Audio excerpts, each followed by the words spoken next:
So Rasika Sindhu Prabhu is a PhD in computer science, right, Prabhu? Computer engineering. Computer engineering. And guess what? Where does he work? Qualcomm. So you're just discussing, you throw a stone in San Diego, it lands upon a Qualcomm employee. So he's from Qualcomm, and to your surprise, there are these two families are from Qualcomm. You are also from Qualcomm, Prabhu, you? He's from Qualcomm. What about you? Oh my God. Okay, I think we have to open a Qualcomm specific program here, in ISKCON temple, only for Qualcomm employees. So, yeah. So he's going to speak about choosing healthy entertainment from Bhagavad Gita. So please listen and ask any questions that you have and discuss. So over to you, Prabhu. Hare Krishna. Yeah, so I felt that this topic is quite relevant for all of us, because all of us want to have some relaxation in life. You want to choose how to do that. We take help from Bhagavad Gita. So we are all pleasure seeking. So we get that nature from Krishna, because Krishna is always having fun, right? So we see the picture there. He is having his friends and he's stealing butter from the adjacent homes without knowing them, and he's causing a lot of mischief, and all of them are having a great laugh about how they are stealing it and how they are having that tasty butter from their neighbors, right? And he also comes down to us in various incarnations to advertise this joy, and he's inviting us to join him, to basically join his party. Okay, so we being his part and parcel, we are also naturally pleasure seeking. Okay. Oh my God. Okay, so I'll just read that. So this is also there in Sri Brahma Samhita. So there is this beautiful words. I'll just recite it. Shriya Kanta Kanta Parama Purusha Kalpataravo Druma Bhumis Chintamani Ganamayi Toyam Amritam Hata Ganam Natyam Gamanam Apivamsi Priya Sakhi Chidanandam Jyotim Parama Apital Aswadam Apicha Sayatra Chirabdi Sravati Surabiyas Sumahan Nimeshadhakyo va Vrajati Nahi Yatrapi Samaya Bhaje Svetadvipam Tamaham Iha Golokam Itiyam Vidantaste Santah Kshiti Viralas Charaha Hataye.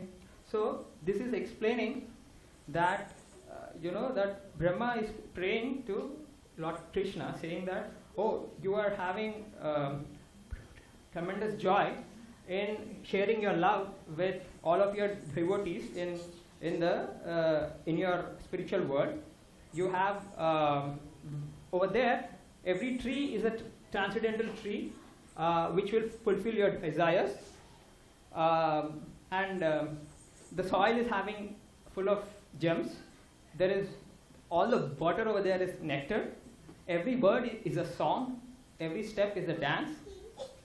And in this way, he is enjoying those pastimes with all of his friends and close associates, right? So Krishna is having fun and he is inviting us, right?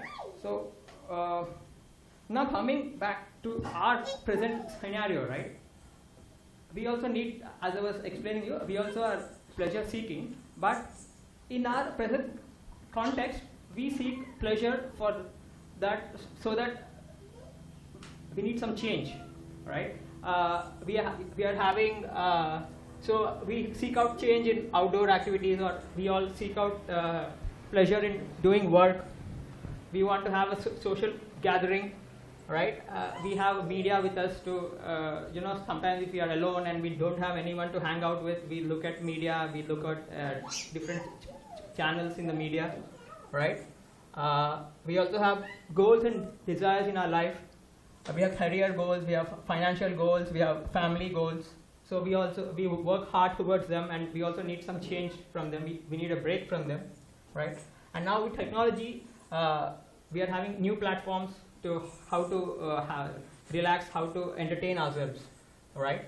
So we have many options at our disposal, but we need to be cautious because certain tendencies could actually complicate our lives, right? So we are trying now to understand how to understand from Bhagavad Gita what forms of relaxation would lead us to happier lives, and what kind of activities will do the opposite, right? So psychological laws of nature. So we have the law of gravity, right? We have external physical laws, right? So anything which is above, which always tries to fall down, right? So there is a law which is governing that, right?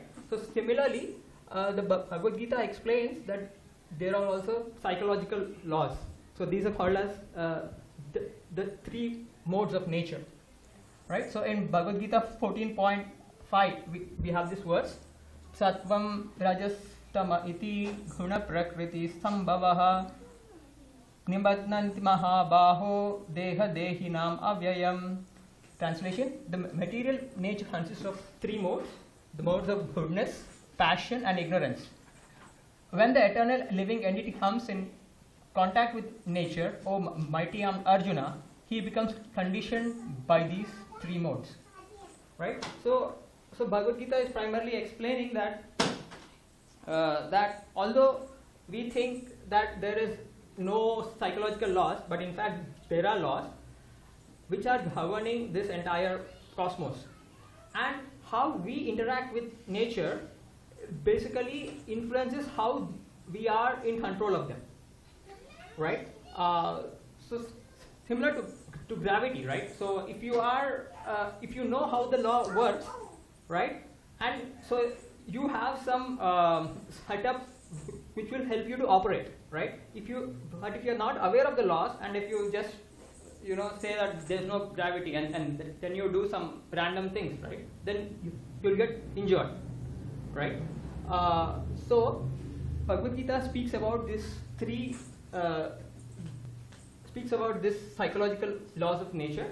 We'll delve into this, right? So primarily it consists of three modes: the modes of goodness, the mode of passion, and the mode of ignorance.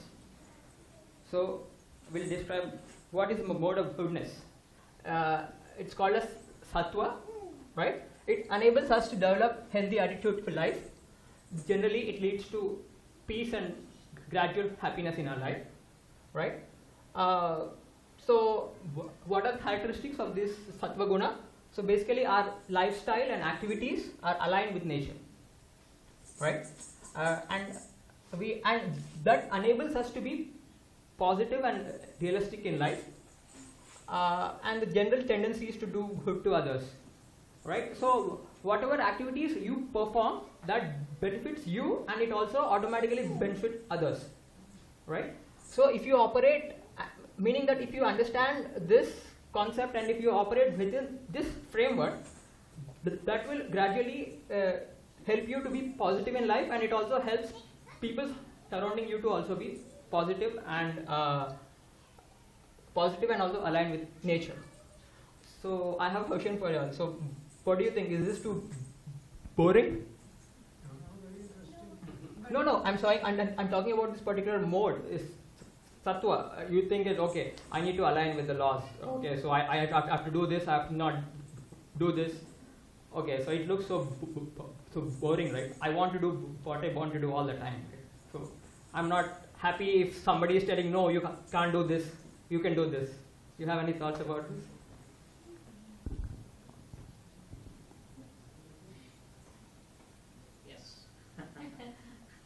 Yeah, you can use the mic. Yeah, it's okay. Yeah. So basically, happiness comes in a different form. Actually, it differs from person to person. Right. Some people they feel happy, if somebody's, the family around, chatting, or walking, talking, or, like sharing their thoughts, something. So, people always, this, the like, basically, happiness or, the way they, they want to relax is vary from person to person. We can't force, specific thing to do for the, all the people. It's not same, actually. Right.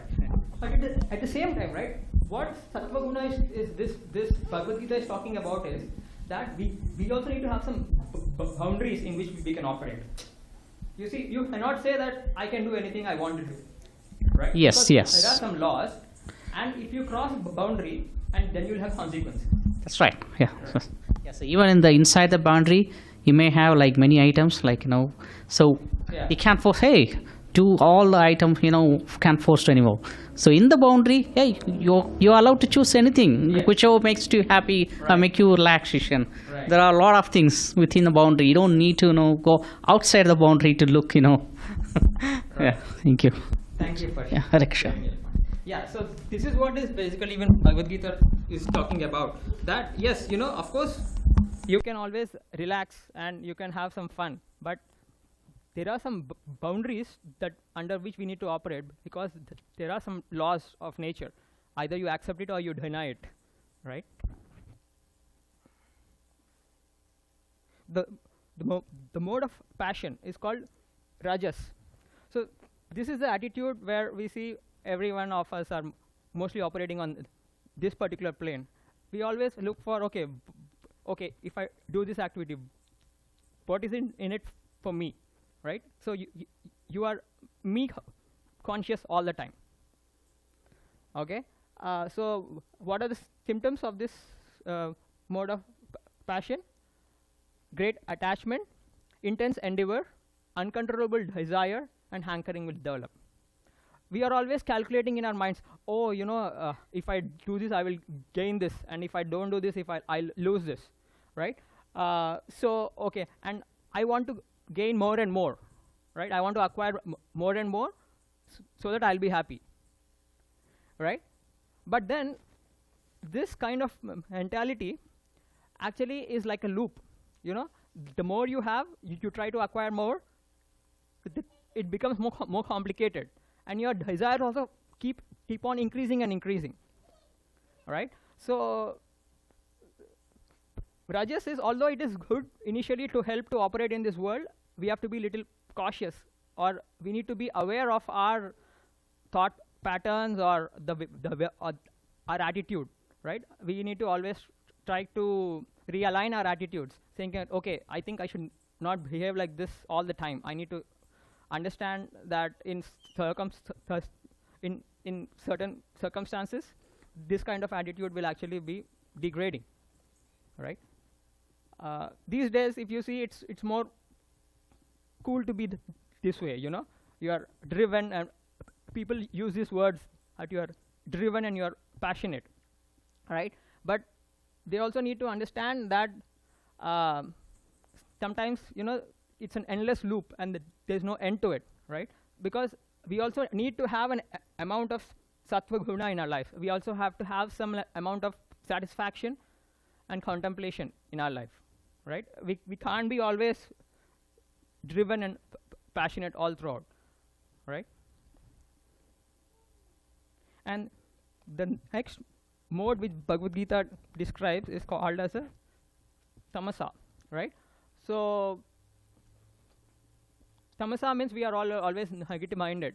You think, whatever comes up, we are like, not happy about it. Okay, there's nothing about it, and basically your energy is low, and you're always lazy, thinking, okay, let's skip it, right? If any challenge comes upon in life, we'll try to see how to avoid it rather than how to face it, right? So that is the mode of ignorance, right? So that individual is not aligned with the laws of nature, or in other words, they are in their own world, right? They are not in touch with reality, right? So as a result, right, over a period of time, they become productive, right? And they bring in a negative attitude to life. As a result, their influence is also negative among the other people as well, right? So the Gita explains us that okay, so there are these three modes, right? And if you invest in any one of this mode, right, that mode in your personality increases, right? So whatever activity we pursue, right, we develop some interest in it, right, and then we want to explore it little bit more, right? So this is also in one sense like a loop where you are feeling happy about a certain activity, and then you spend more time in it, right?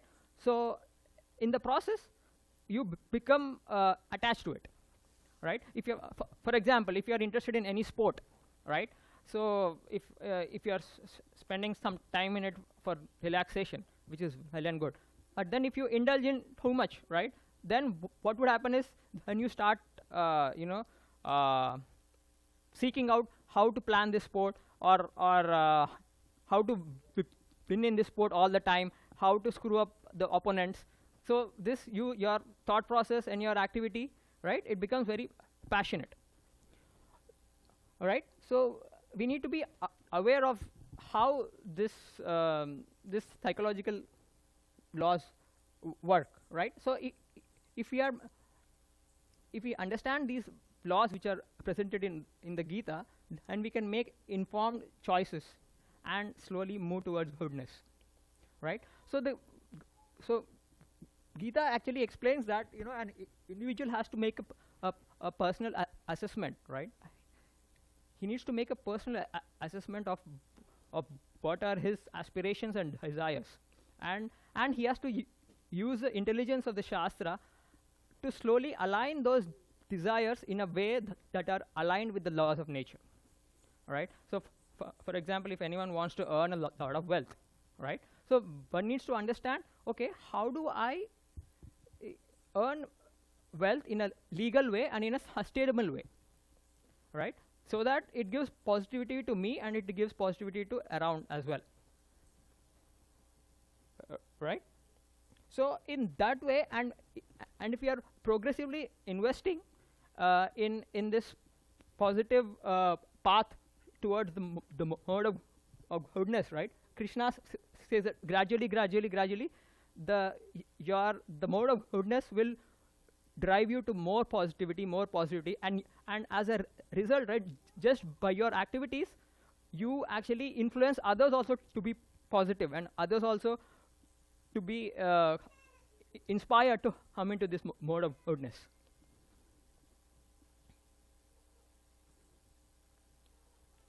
So there is this famous verse in Bhagavad Gita. It says, "Mam chai yo vyabhicharena bhakti yogena sevate sagunan samatitaitan brahma bhuyaya kalpate." One who engages in full devotional service, unfailing in all circumstances, at once transcends the modes of material nature and comes to the level of Brahman. So basically, by gradually coming to the mode of goodness, understanding the laws and its impact on us, we become a better personality of ourselves. We become a better version of ourselves gradually, right? That is so. How that is possible? If we first understand the laws and then also cooperate with the laws. Yeah, to summarize, so Bhagavad Gita is a toolbox for life and beyond, right? Lord Krishna is the supreme benefactor of all, and he organized the laws to benefit all living entities. It's like an example. I'm actually reminded of this example, right? All of us have individually, we have a perception of what is good for me, right? So I have some idea about, okay, if I do this activity and if I am if I'm having this much amount of resources with me, and if I'm having my relatives around me, I'll be generally happy, right? No doubt, that is true. But then you are confining it to your limited self, right? So, but what Krishna is telling is that Krishna is the ultimate benefactor of everyone, meaning that he understands who we are, right? And that is why he has laid down these laws to inspire us to understand these laws and start applying that, right? And in the process, what happens is we are automatically doing good to each other, right? So here is an example of the Pandavas, especially Arjuna, right?